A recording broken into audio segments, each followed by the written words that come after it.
For all the success the UFC has had over the years as the premier promotion in the sport of mixed martial arts, not every single fight has been a winner. In fact, some fights have been more than just bad, they've been flat-out embarrassments to the sport. Is this your lowest moment as president of UFC? No doubt about it, absolutely, 100%. Today we're going to be taking a look at the 10 that left the promotion with the most pie on their face. These fights were huge, high-profile, and important, and in the end left the UFC wishing they'd never been booked in the first place. I'm Tommy from MMA On Point, and these are 10 fights that publicly embarrassed the UFC.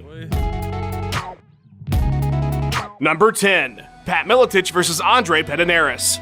A world title only means something if it's booked to mean something. The entire point of a championship is that it represents the best, and as such, the opponents for that champion are supposed to be top-tier contenders. Otherwise, what is even the point? This is all very basic stuff, which is why it's absolutely embarrassing that the UFC even booked Pat MILETICH to fight ANDRÉ PEDERNEIRAS at UFC 21. This was only the 4th ever title fight in welterweight history. The first was a shorts-grabbing shit show, and now the champion would be taking on someone with literally a single pro fight. PEDERNEIRAS is well known today as the founder and head of the Brazilian powerhouse gym that is Nova União, and of course his extensive Brazilian Jiu-Jitsu background is impressive, but his single win over Ramina Sato at Vale Tudo, Japan almost a year before UFC 21 didn't warrant this fight, and it's not as if the promotion even tried to sell him. The pre-fight video package didn't even mention or show André, and as he walked to the cage, the most they could say about him was that he was a young man from Brazil. Wow, thanks, can't wait to watch this title fight. The bout went about as well as you would think, with a 1-0 pro fighter taking on prime 28-fight veteran Pat MILETICH. After getting in absolutely zero offense for a round and a half, Pat mercifully opened up a cut over PEDERNEIRAS' eye, which promptly stopped the fight. Never should have been booked.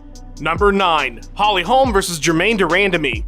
UFC 208 started on some pretty shaky ground, and its headliner certainly did not help. The month of January didn't even have a pay-per-view because the UFC couldn't find a strong enough headliner to ask fans for cash. And when we finally got our next show, it was headlined by mid-card popular GERMAINE de RANDAMIE versus HOLM, who was coming off 2 straight losses. What it really had going for it was that it was the promotion's first ever women's featherweight fight and would see the division's first ever champion, who would then meet the recently signed Chris Cyborg. Not only was the fight just plain lackluster, it was also incredibly frustrating as twice GDR hit HOLM after the horn following rounds 2 and 3. Despite this happening twice, despite one of these shots wobbling HOLM, the referee did nothing, and so an already sour crowd was just pissed off. de RANDAMIE's decision victory was booed throughout, and HOLM would fight the outcome, but New York stood by its referee. Already an embarrassing fight, but things got worse because now the proposed Cyborg fight with GERMAINE wasn't going to happen because the champion refused to fight her, citing Chris's PED failure from 5 years previous. GDR was subsequently stripped, and it's like that awful fight never happened. I'm sure the UFC wishes that were the case. Number 8. KAZUSHI SAKURABA versus CONAN SILVEIRA. An important aspect of putting on a tournament, especially one where people are beating the shit out of each other, is making sure that everything runs smoothly. Any sort of error from the officials or the promotion immediately takes away from the credibility of the structure and from the winners themselves. Lucky enough for the UFC, 1997's Ultimate Japan Heavyweight Tournament would end fairly, but the night was an embarrassment for the promotion any way you look at it. The 4-man tournament featured a real slate of 90s MMA. Tank Abbott took on and defeated Yoji Anjo in the first round to advance to the final. The second bout was between the monster CONAN SILVEIRA and a plucky KAZUSHI SAKURABA, there to prove that pro wrestlers could beat you up. Early in the fight, CONAN was putting it on SAKURABA, who instead of standing against the cage and being murdered, opted to shoot in for a takedown. Apparently he did it too fast or in such a way that looked off because Big John McCarthy immediately called the bout, assuming the Japanese fighter was unconscious. Upon review, however, it was pretty clear that wasn't even remotely the case, and so the fight was ruled a no contest right there on the spot, which means neither fighter advances and Tank Abbott is your de facto champion. But wait, Abbott broke his hand in the first round and wasn't going to be able to advance to the finals. So I guess there's no winner, right? Well, the UFC was able to pull an audible as Japan doesn't have a commission, so they just ran back SILVERA and SAKURABA later that night to crown the tournament's winner. What a clown show, UFC. Saku would go on to win with an armbar in under 4 minutes, proving that pro wrestling is indeed the greatest martial art. Number 7. Nate Diaz versus Jorge Masvidal.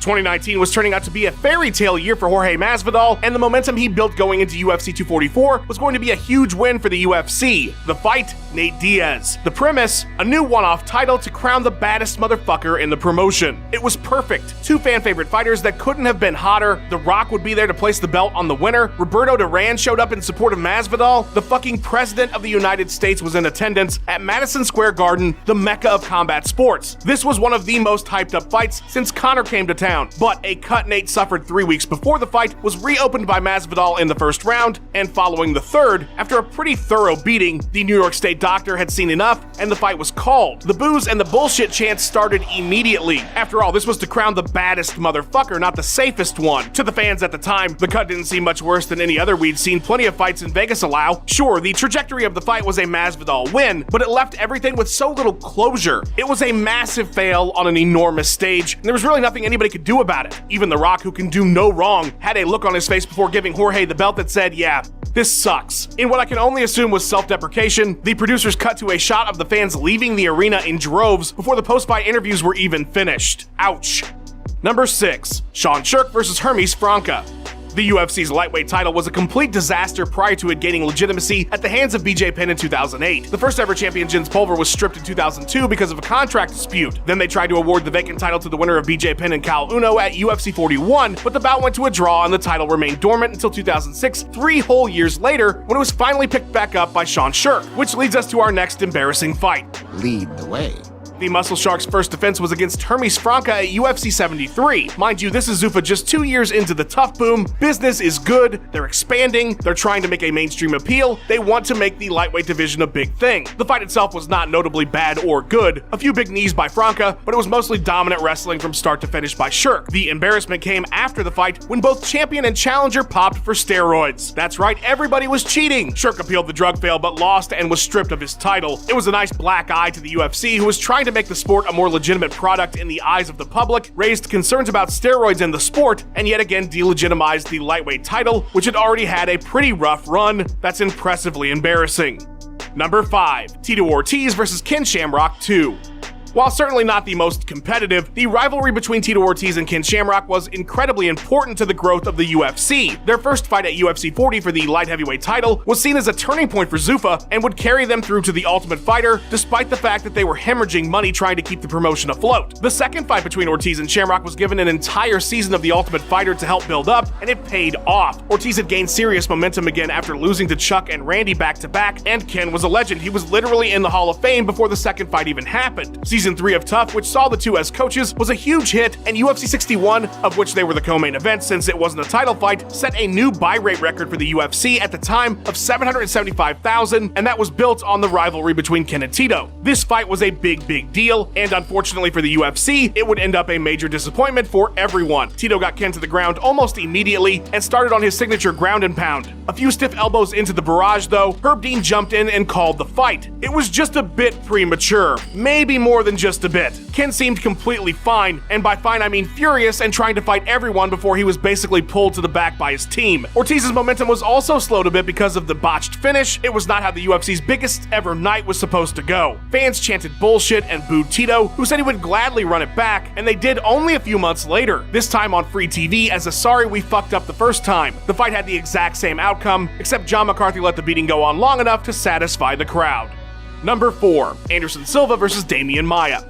When the government of Abu Dhabi bought a 10% ownership stake in the UFC back in 2009, plans for a big show to impress and wow the new investors in the United Arab Emirates were immediately put into place. The resulting UFC 112 card was a banger on paper. There was a Legends bout between Matt Hughes and Renzo Gracie. BJ Penn would be defending his lightweight title against Frankie Edgar, and to top it all off, the most awe-inspiring and unbelievable champion in the entire sport, Anderson Silva, defending the middleweight strap against DEMIAN MAIA. What a show! That was until the Spider decided to have the strangest performance of his career in the headliner. Right out of the gate in round 1, Silva was acting wilder and sillier than usual with his feints and not really engaging as he normally does. That lack of engagement and goofing around continued into round 2, and then round 3. By the end of round 4, even Maia was like, dude, what are you doing? Dana White at that point had seen enough and left the arena, giving the belt to Silva's manager to put around his waist. There was a timidity warning by the referee, but with just a minute left in the bout, so it didn't really matter. What's funny is, despite this horrible performance, with what he did land, Anderson busted Maia up pretty bad, and of course he got the win. Post-fight Dana was not happy at all. Is this your lowest moment as president of UFC? No doubt about it. Absolutely, 100%. 3 weeks of my life was leading to this night here. I'm really embarrassed. It was in part this bout that prompted the UFC to give Chael Sonnen the next middleweight shot so he could push the pace against the champion. At least they were right about that one. Number 3. CM Punk versus Mickey Gall / Mike Jackson. Truly, it's the entirety of the CM Punk aka Phil Brooks experiment that was a public embarrassment to the UFC, and both of these fights deserve a mention. The premise was simple. There's this super popular pro wrestler who is sick of the WWE, loves MMA, and is friends with Dana White and the Fertittas. Let's make his dream come true and make buckets of cash in the process. And so at UFC 181, it was officially announced that Punk had signed a multi-bout deal to fight in the UFC, despite having literally no MMA experience whatsoever. Of course, there was initial backlash from fans and fighters. I think it's a big old joke. I'm watching TV, I'm watching the fights. All of a sudden, this punk guy's coming on, and slick back hair, and a little puny virgin nose. But the UFC handled the lead up to the Mickey Gall bout fairly well. It would be 2 years before Phil saw the cage, and so fans felt it could be plausible that his time with Duke Roufus was enough to prepare him for a fighter who only had 2 professional bouts. Interest in his debut likely bumped up the sales of UFC 203 as well, but then the fight happened. Punk got taken down in the first 10 seconds after throwing a very not-so-UFC caliber punch and proceeded to get mauled for the next few minutes until he was forced to tap to a rear naked choke. It was worst case scenario for the UFC, and they looked completely foolish even allowing this type of thing to happen at all. It came across as a cash grab, freak show fight not worthy of the promotion. Then for some damn reason, 2 years later, they tried dipping into the CM Punk well one more time in a bout with a media member who shared the same pro record as Brooks, Mike Jackson, at UFC 225. And this one was even worse, really. The decision saw Punk get 26s across the board in a flat-out boring fight. And this main carded a pay-per-view. Yeah, the experiment was over at that point. Number 2, Amanda Nunes versus MIESHA Tate.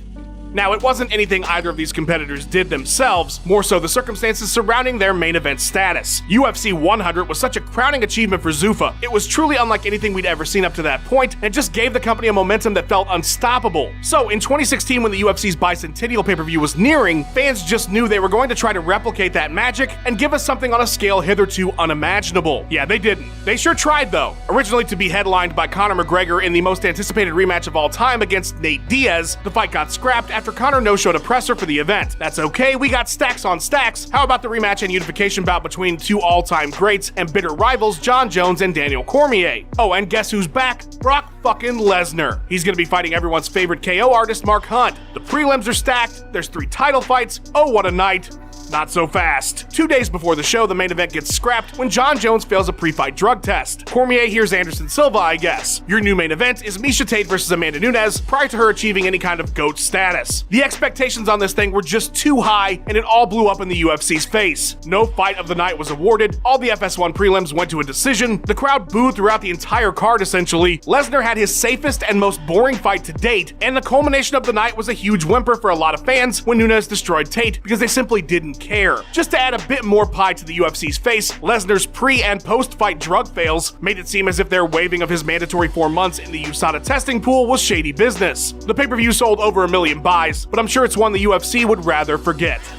Number 1, Tito Ortiz versus Vladimir Matyushenko.